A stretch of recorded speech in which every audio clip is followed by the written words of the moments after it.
was our chief political correspondent, Melinda Crane, there talking with me. We want to pull in now Jim Jatras. He is a former U.S. diplomat, a Trump follower, and a lobbyist. He is in Washington, D.C. with us this evening. Mr. Jatras, thank you for joining us. Let me get your reaction to Ted Cruz announcing that Carly Fiorina is going to be his VP running mate.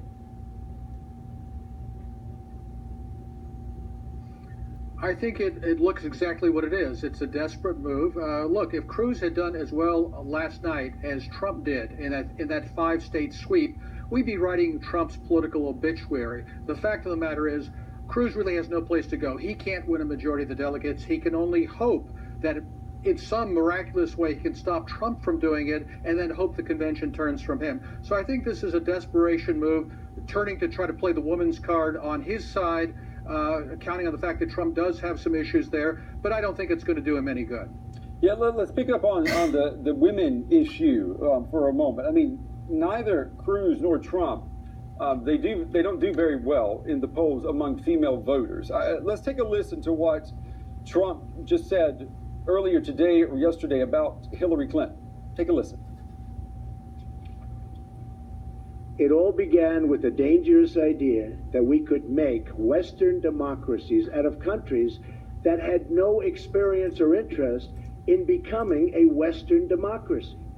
We tore up what institutions they had, and then were surprised at what we unleashed.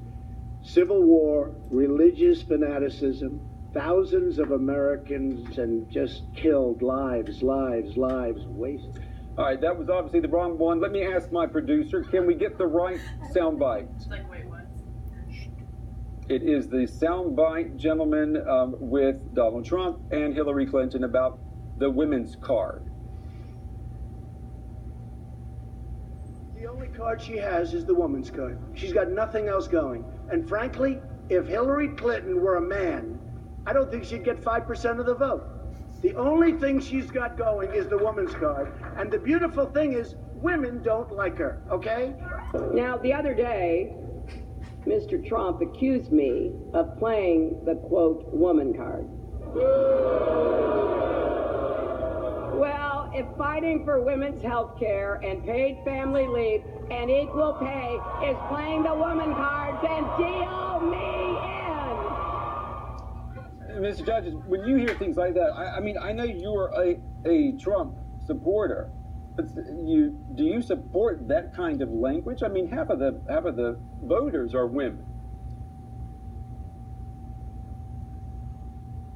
You notice they're talking about two different things. That Hillary Clinton, when she says women's card and attacks Trump, is talking about equal pay and family leave and things like that. What Trump is talking about, and this actually relates to the first clip you played as well, is this notion that somehow because she's a woman and she would be the first woman president, she's somehow entitled to be judged by a different standard than a male politician would. And let's be honest, if you had a former Secretary of State that had a record of disaster that Hillary Clinton does in terms of trying to overthrow governments of other countries, nation build, chaos in Libya, chaos in Syria, her vote for the Iraq War, what shot would she possibly have at becoming the chief executive? That person would not have a chance, but Hillary thinks she's entitled. Well, I mean, I think there are people, if they were looking at political history in the United States, would say the same thing about George W. Bush. He was reelected.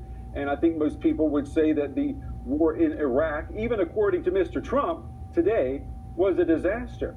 And yet people still reelected him. So that double standard you're talking about, That's Mr. right. Judges, that goes for women and men. Wouldn't you agree with that?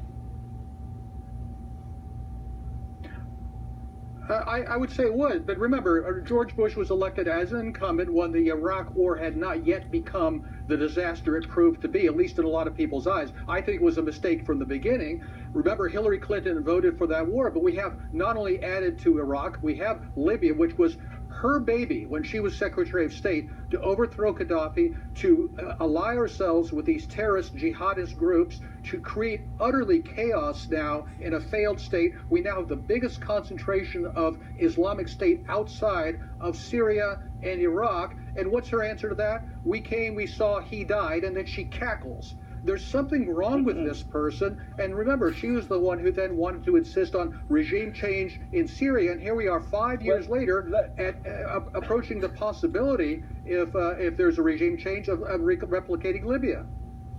All right, Mr. Jatras, unfortunately, I've been told that we are running out of time. Wish we could talk more, but we are out of time. Jim Jatras there in Washington, thank you very much for talking with us.